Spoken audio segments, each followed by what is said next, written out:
Uma grande injustiça que se faz ao Clóvis Bevilacqua, um homem que tanto praticou a justiça, é afirmar que ele ofereceu um parecer pela extradição da senhora Olga Benário Prestes. Isso foi no ano de 1934, o Vargas estava naquela indefinição política, o país estava numa ditadura, os direitos sociais, os direitos fundamentais praticamente que estavam supressos. E Olga Benário Prestes, presa política, foi oferecida ao Hitler e à Alemanha nazista, então, como um prêmio do governo brasileiro. Repetidas vezes, o próprio Júlio Prestes, o próprio Fernando Moraes e muitos outros autores, o Prestes, o viúvo, de Olga, dizem que o Clóvis Bevilacqua deu um parecer favorável à extradição da Olga. Olga não foi extraditada, ela foi expulsa do Brasil como inimiga política do país, em rápidas palavras. E nesse caso específico, eu tive a oportunidade de conferir o habeas corpus que tem no Supremo Tribunal Federal, página a página, não há qualquer referência ao Dr. Clóvis Bevilacqua. Ele não emitiu nenhum parecer, foi uma situação que eu me emocionei profundamente. Folhei repetidas vezes o processo. Cadê o parecer? Não havia parecer. Então, sendo expulsa do Brasil, era um ato da Presidência da República e do Ministério da Justiça. Só que a família recorreu, através de um respeitado advogado de então. Esse advogado entrou com habeas corpus junto ao Supremo Tribunal Federal, mas esse remédio constitucional, na época, não funcionava. Estava no estado de exceção, o habeas corpus estava supresso. Então, os ministros do Supremo decidiram, por grande maioria, pela expulsão de Olga Benário Prestes. Para provar a não participação do Bevilacqua, ele foi funcionário, consultor jurídico do Ministério das Relações Exteriores até 1932. Então, ele se aposenta em 1932 e esse fato se dá em 1934. Se você verificar os jornais da época, eu tive a oportunidade de fazer isso também, há declarações dele. Ele diz o seguinte, que o estado no qual a Olga estava, grávida, era favorável à dilatação da pena, à permanência dela no Brasil. E mantê-la no Brasil era uma questão de humanidade. Então é isso que o Dr. Clóvis, que era um homem extremamente humanista, um homem apaixonado por sua mulher, pai de 5 filhas, que disse que não era a favor de que Olga fosse expulsa do Brasil.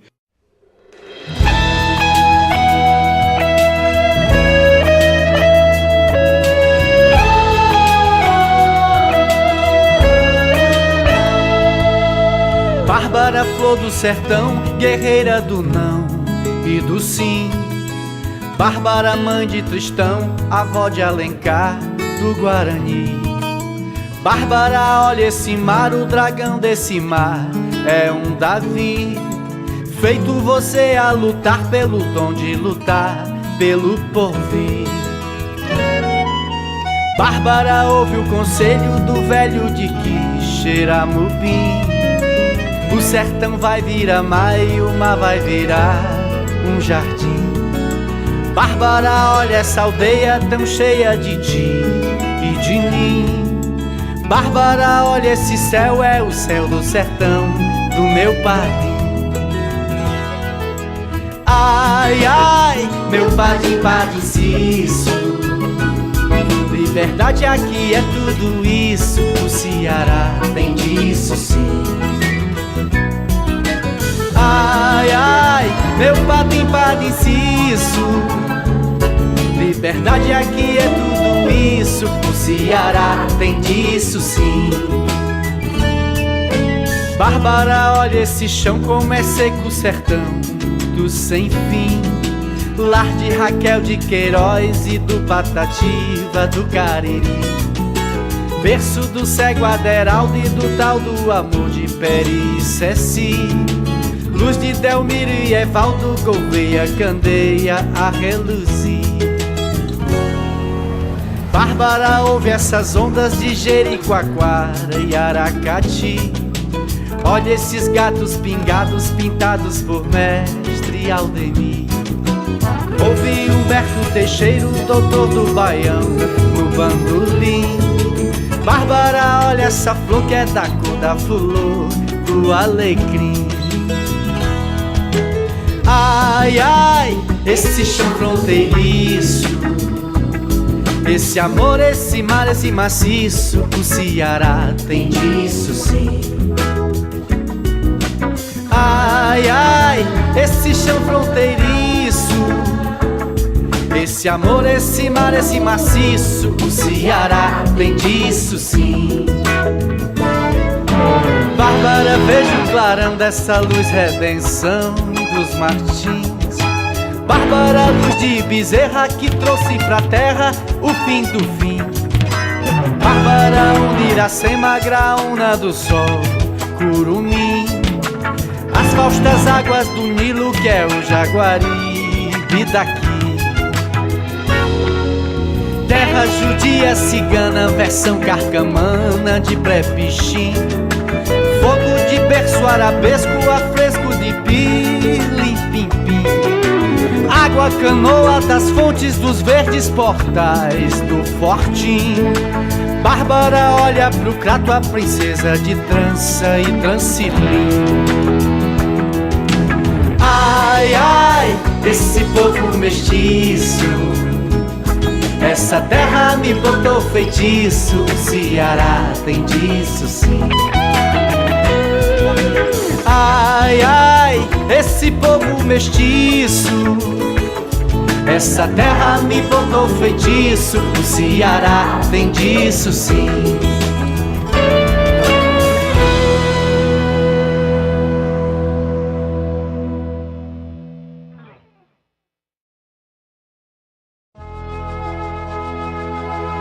O consultor jurídico de altíssima categoria, o abolicionista, o republicano, um dos fundadores da Academia Brasileira de Letras e o criador de uma grande obra, o Código Civil Brasileiro.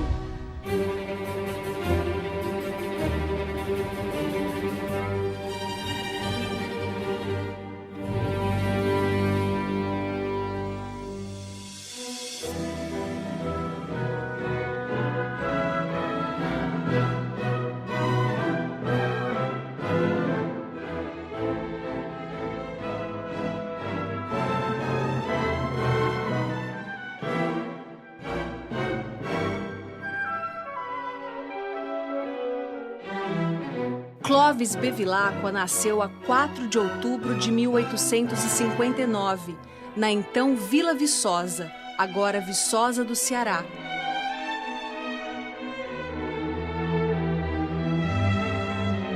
Era filho do padre José Bevilacqua e de Martiniana Maria de Jesus.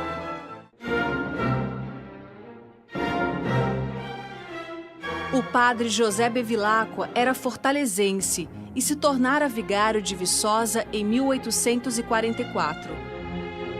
Martiniana Maria de Jesus, juntamente com a família, chegara a Viçosa em 1842, fugindo da Revolução dos Balaios que se alastrara no Maranhão e Piauí. O casal passou a morar sob o mesmo teto em 1855 ou 1856. Clóvis, o segundo filho, nasceu em um sobradinho existente neste local. Depois, a família mudou-se para esta casa, que hoje faz parte do memorial que tem o nome do grande jurisconsulto.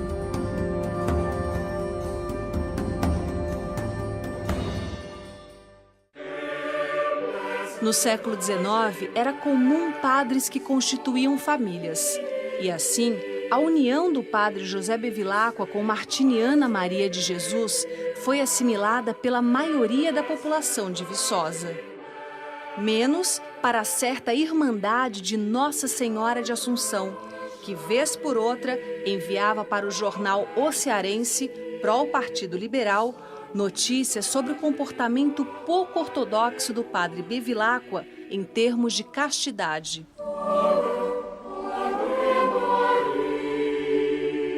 Numa dessas notícias, a Irmandade de Nossa Senhora da Assunção reclamava que o bispo Dom Luís não dava mínimas denúncias sobre o comportamento do padre Bevilacqua, e este continuava no caminho do escândalo, inclusive de levar pela mão seu filho Clovis para as missas que celebrava na majestosa igreja, herança dos jesuítas.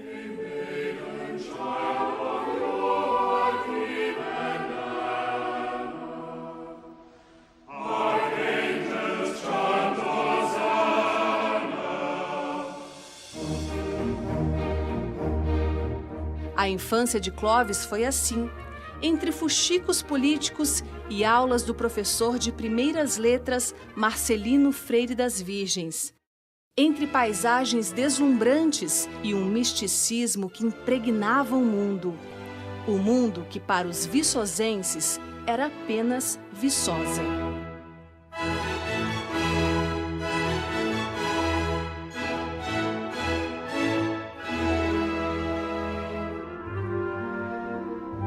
Com 10 anos de idade, Clovis deixa Viçosa e nunca mais voltará.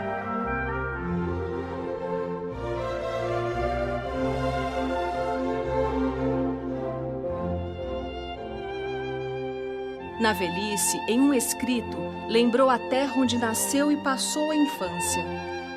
A imagem que lhe ficou, segundo suas próprias palavras, foi uma Viçosa meio adormecida entre brumas hibernais, silenciosa e ignorada sob a neblina.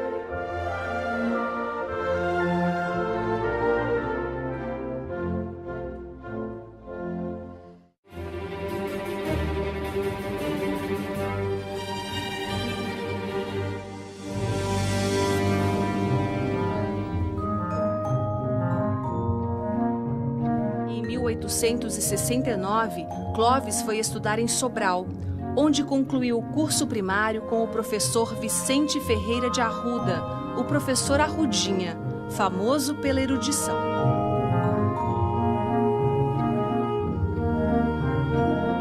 Clovis Bevilacqua concluiu o curso secundário no Liceu do Ceará, vivendo um período de intensa atividade intelectual, juntamente com outros jovens inquietos, como Paula Ney, Tomás Pompeu de Souza Brasil, Rocha Lima e Capistrano de Abreu.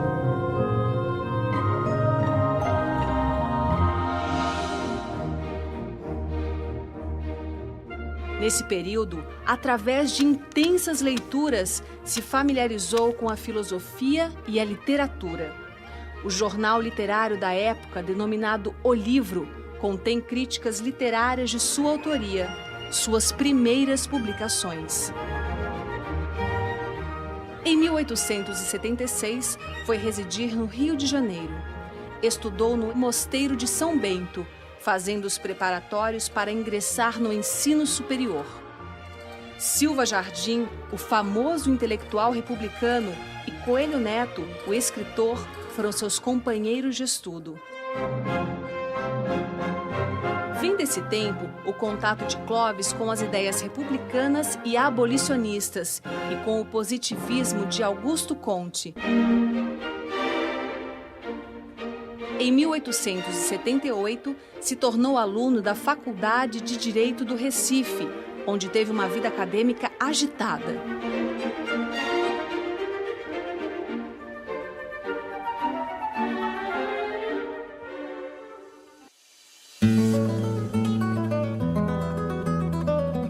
Em 1879, já acadêmico no Recife, vivia um namoro apaixonado pela filosofia positivista. Quis então adquirir a obra completa de um autor importante dessa corrente filosófica, Émile Littré. Escreveu para sua mãe, Dona Martiniana, pedindo uma quantia para esse fim, e esta enviou o dinheiro pelo correio, dinheiro que jamais chegou às mãos de Clovis.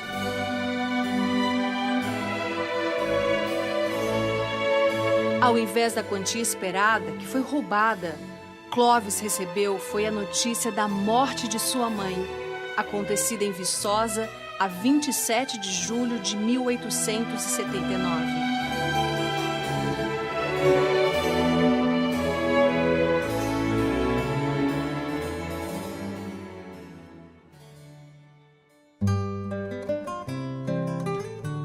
Ainda como aluno da Faculdade de Direito do Recife, conheci o Tobias Barreto, que muito influenciou intelectualmente.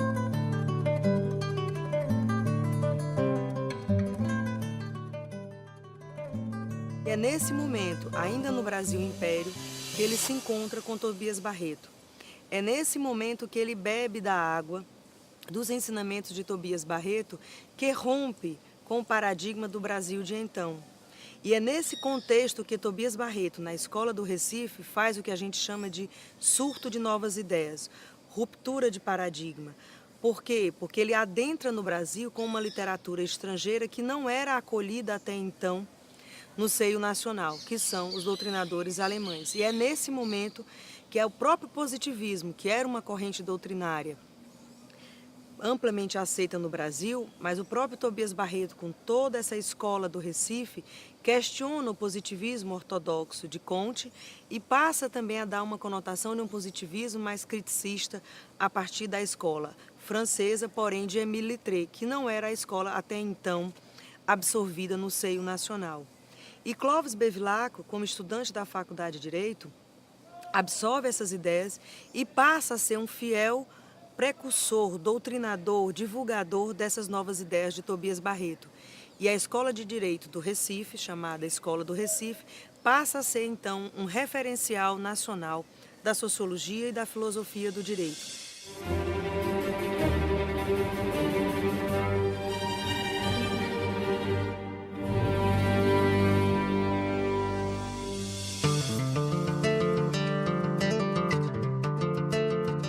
Já formado em Direito, Clovis veio ao Ceará e pleiteou o cargo de promotor público de Aquirás, o que foi negado pelo presidente da província. Daí foi nomeado, pelo presidente do Maranhão, promotor público da então importante Alcântara, cidade de muitos barões do Império. Em São Luís, em 1883, Clovis se casa com Amélia Freitas, jovem intelectual filha de importante família do Piauí. Segue de volta para o Recife e, em junho de 1884, assume o cargo de bibliotecário da Faculdade de Direito, um emprego humilde, de baixa remuneração, que, no entanto, oferece a Clovis a oportunidade de dispor de um acervo imenso de livros, um presente para a sua ânsia de conhecimento. Nesse período, escreve o livro intitulado Filosofia Positivista no Brasil.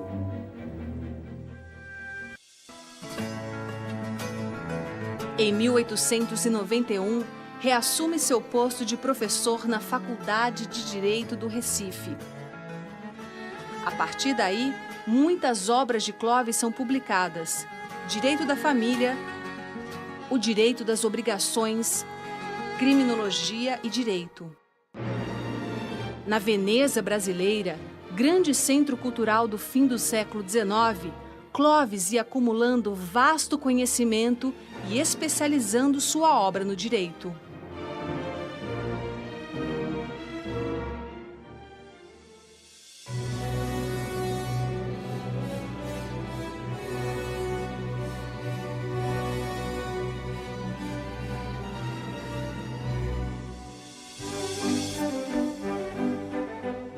Na última década do século XIX, vivendo no Recife, Clovis foi indicado como membro fundador da Academia Brasileira de Letras. Ele manteve correspondência com intelectuais de outros países, fez traduções de obras importantes e escreveu artigos e livros. Entre estes, o intitulado Problema da Codificação do Direito Civil no Brasil. Foi esse livro que, em 1899, fez o ministro da Justiça, Epitácio Pessoa, convidar Clovis para escrever o Código Civil Brasileiro.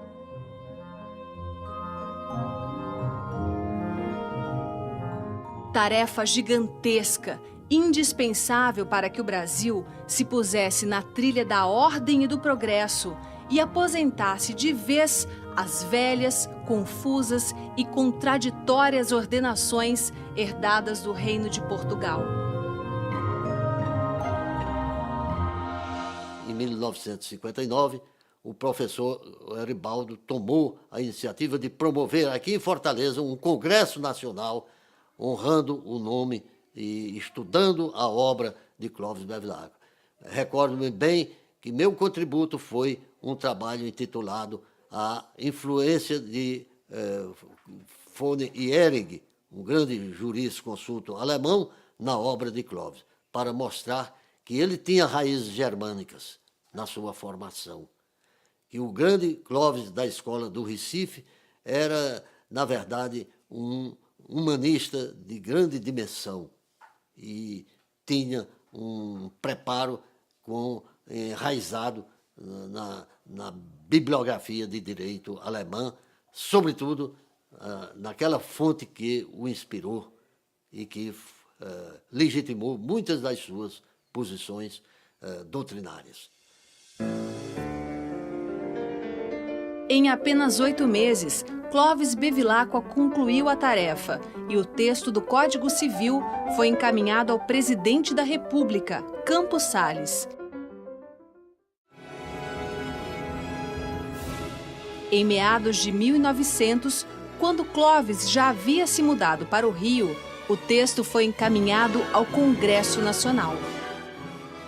A influência que ele recebeu de direito civil na elaboração desse trabalho, ele mesmo diz que a influência que ele recebeu dos filósofos e dos pensadores alemães, como Rudolf von Ehring, o Savigny e vários outros, a quem ele era vinculado pelo conhecer profundamente a cultura alemã. E o bom é que, quando ele foi fazer a defesa do Código perante o Congresso Nacional, ele enfrentou uma comissão de 20 juristas de maior gabarito cultural e religioso, de altíssimo valor moral, inclusive o Andrade Ferreira, e sem nenhum assessor, ninguém que lhe prestasse auxílio, ele enfrentou todas essas feras, respondendo e impugnando, artigo por artigo. O bom é que ele escreveu um projeto com 1973 artigos, e o Rui Barbosa, que ficou mal satisfeito em não ter sido ele o designado, apresentou contra esse projeto 1973 emendas, mas nenhuma emenda de cunho jurídico. Todas as emendas que ele apresentou foram de cunho vernacular, de cunho linguístico. Aí teve início a lenga-lenga de discussões que duraram anos a fio. Discussões motivadas muitas vezes por interesses conservadores contrariados ou simplesmente pela inveja. A discussão durou até 1916, quando, afinal, o Código Civil foi promulgado.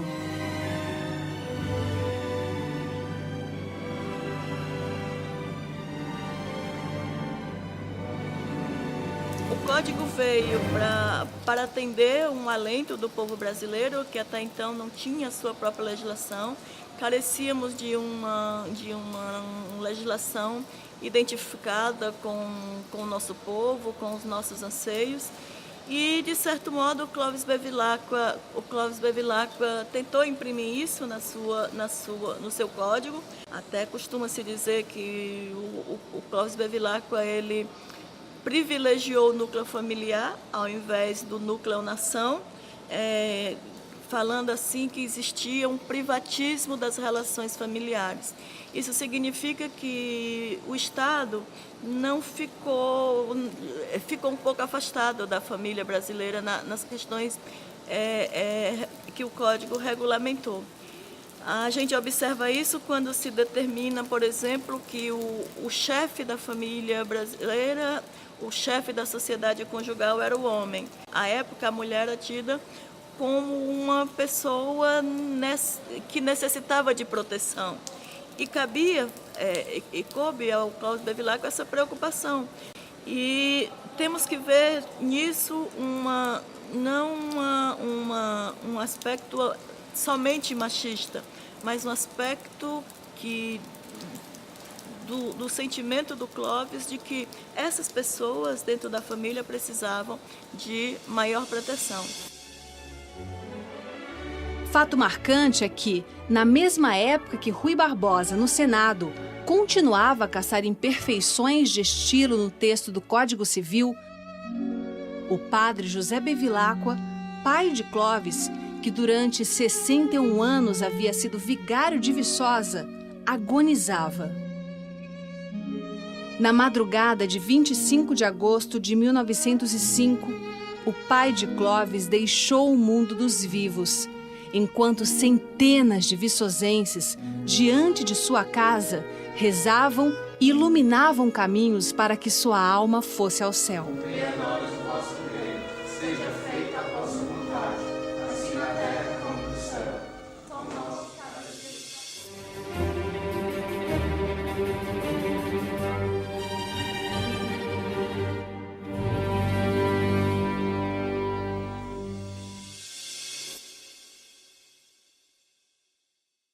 O trabalho de Clóvis no Rio de Janeiro foi muito além da defesa do Código Civil.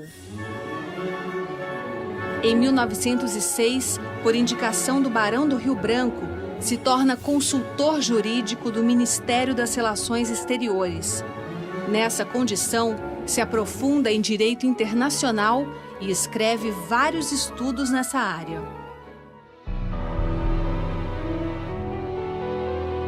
Em 1911, logo após a Revolta da Chibata, dramático episódio da história brasileira em que marinheiros se revoltaram contra os abusos e maus tratos recebidos dos oficiais da Marinha, Clóvis foi incumbido de escrever um projeto de Código Penal e Disciplinar para a corporação, estabelecendo naquela força militar uma ordem que coibia os abusos antes praticados contra humildes marinheiros. Ao mesmo tempo, mantinha os valores da disciplina e hierarquia. Em 1920, recebeu convite para ir morar em Londres e fazer parte do seleto comitê de juristas da Sociedade das Nações, que estava encarregado de preparar o projeto da Corte Permanente de Justiça Internacional. Por amor à vida que vivia no Brasil, recusou o convite, mas contribuiu remetendo de casa um projeto de Constituição. Em 1927, quando das comemorações do primeiro centenário de fundação dos cursos jurídicos no Brasil, foi escolhido para escrever a história da legendária Faculdade de Direito do Recife.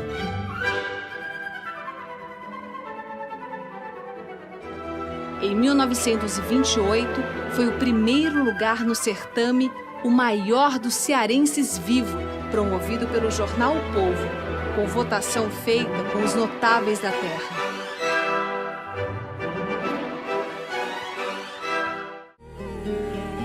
Em 1930, ano da Revolução, Clóvis publicou 4 livros: Direito Público Internacional, Soluções Práticas de Direito, Linhas e Perfis Jurídicos, Literatura e Direito, este com colaboração de sua esposa, a escritora Amélia de Freitas. É nesse tempo o seu famoso credo, que bem contrasta com as místicas pinturas barrocas que via no teto do altar-mor da Igreja Matriz de Viçosa, quando ia ao templo levado pela mão de seu pai.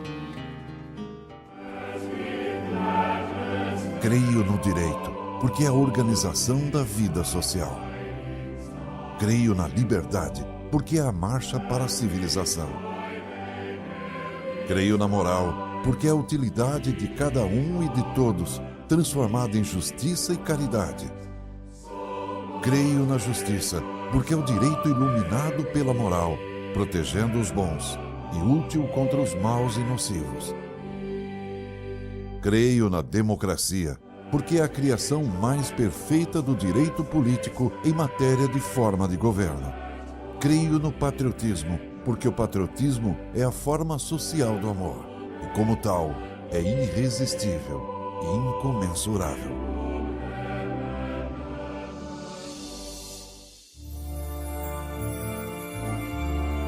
Em 1930 é o ano em que Clóvis rompe com a Academia Brasileira de Letras, que recusou o ingresso de sua esposa escritora na vaga deixada pelo imortal Alfredo Puyol, que havia falecido.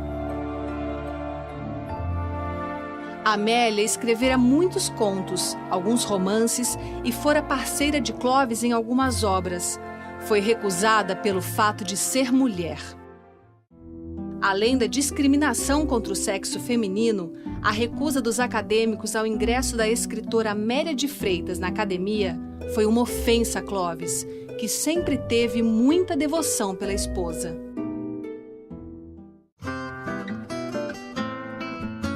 Neste tempo, Clóvis e Amélia, juntamente com as filhas, residiam no bairro Andaraí, zona norte do Rio, onde hoje residem alguns de seus descendentes.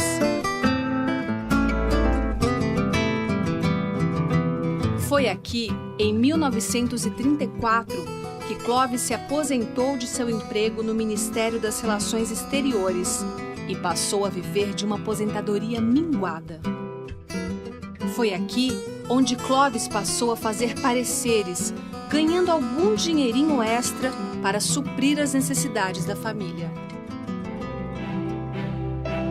Foi daqui, ao lado da esposa, que fez sua última viagem ao Ceará, em 1935, sendo recebido com honras em sessão no Teatro José de Alencar.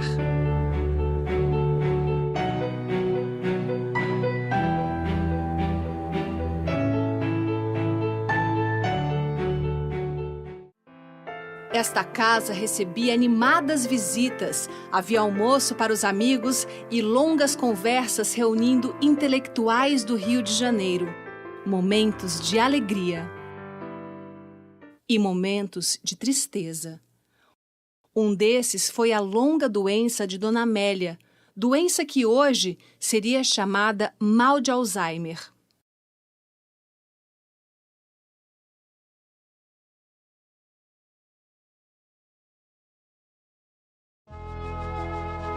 Nesta casa, Clóvis Bevilacqua tinha uma rotina que incluía, além do cultivo das afeições familiares, o mimo aos animais domésticos, o cuidado com o jardim e o trabalho de cada dia.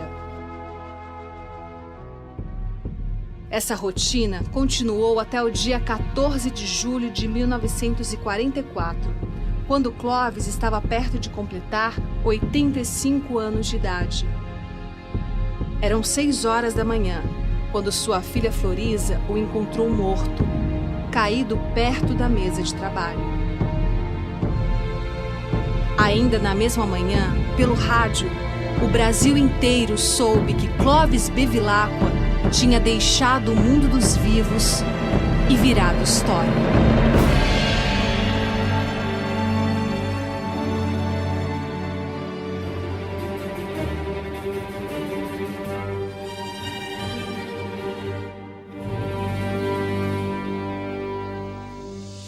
O professor Clóvis Bevilacqua morreu praticamente pobre, filho do padre Zé Bevilacqua, que deixou um testamento que ainda existe lá em Viçosa, do Ceará, no cartório de primeiro ofício, em que o próprio padre diz que viveu de portas adentro com Martiniana Maria de Jesus, de quem teve 6 filhos. O Clóvis Bevilacqua foi o 3º filho dele, que ele educou, instruiu e fez dele o homem extraordinário que ele conseguiu ser na vida. O pai do professor Silvio Meira, Augusto Meira, dizia que o Clóvis Bevilacqua, além de jurista e de um cidadão, era, no comportamento dele, como se fosse um santo. De modo que nós, que trabalhamos em direito civil, temos uma profunda veneração pela sapiência com que esse grande jurista prestou ao direito público e ao direito privado do Brasil. Na minha avaliação, Clóvis Bevilacqua foi um sociólogo, mais do que um jurista, pela preocupação que ele teve com o todo, com a preocupação que ele teve com a estabilidade das relações sociais. O Código Civil do Clóvis Bevilacqua tinha essa preocupação. Ela não era uma coisa isolada apenas para o aspecto jurídico, não. O pensamento dele era um pensamento de princípios, de institutos. Ele pensava os princípios, os institutos. Então isso deu densidade social à obra dele. Quem hoje, o aluno de direito, ou mesmo fora da área de direito, quem lê a obra do Clóvis Bevilacqua, estará lendo uma obra atual, atual e, portanto, está aprendendo no contexto do tempo que está vivendo. Embora a obra seja uma obra com 100 anos, mas que não ficou presa. Ela não tem amarras que lhe prendam àquele período em que ela foi escrita. Ela é universal, ela é atemporal, ela é um pensamento social. Então, eu acho que essa é a grande característica do Clóvis Bevilacqua. A minha experiência com a leitura de Clóvis foi a de ver um jurista de extraordinária cultura, extremamente vasto, extremamente amplo. E o que eu achei mais impressionante é a atualidade da obra de Clóvis e o que ele tem para oferecer hoje aos acadêmicos. A extraordinária capacidade de análise e de síntese nas obras de Clóvis Bevilacqua fazem com que as obras dele toquem sempre apenas o essencial da matéria, sem divagações desnecessárias e de uma maneira tal que os seus escritos nunca perdem a atualidade. Ele é um nome que se perpetua na história do direito no Brasil. A sua memória ficará sempre presente no estudo, na admiração, na gratidão dos que se devotam à justiça, ao direito e, por que não dizer, à liberdade civil neste país. Que eu sempre digo que ele está para o direito como José de Alencar esteve para a literatura, como Capistrano de Abreu para a história, como outros que imortalizaram o Ceará. Portanto, eu definiria numa única frase: Clóvis Bevilacqua é a perpetuidade do Ceará nas letras jurídicas do Brasil.